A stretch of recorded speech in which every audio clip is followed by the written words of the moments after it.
আসসালামু আলাইকুম। সাবেক বিএনপির মন্ত্রীর ছেলে আওয়ামী লীগে যোগ দেওয়ায় জাতীয়তাবাদী আইনজীবী ফোরাম থেকে বহিষ্কার। তাতে একটা বাল ফালানি গেছে এই মুবিনের। বর্তমানে আওয়ামী লীগের এই দুঃসময়, দেশের এই দুঃসময় প্রকাশ্যে আওয়ামী লীগে যোগদান করা এটা বাঘের বাচ্চার কাজ। একজন বাঘের বাচ্চা না হলে এই কাজ করতে পারে না। চোখে আঙ্গুল দিয়ে দেখায়া দিছে যে এরাই স্বাধীনতার পক্ষের শক্তি, এরাই মুক্তিযোদ্ধাদের সন্তান। তো বাংলাদেশের জনগণকে বলবো, এই 14 মাসে লাল স্বাধীনতা উপভোগ করছেন, দেখছেন, আর প্রমাণ বিএনপির লোক এই আওয়ামী লীগের দুঃসময় আওয়ামী লীগে যোগ দিছে। এটাকেই বলে দেশপ্রেম।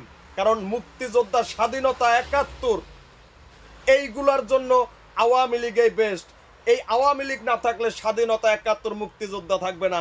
এখন বাংলার মানুষ বুঝতে পারছে। তো সবাইকে বলি, ঐক্যবদ্ধ হন, দেশের পক্ষে, স্বাধীনতার পক্ষে, রাজাকার মুক্ত করার জন্য প্রতিবাদ গড়ে তোলেন।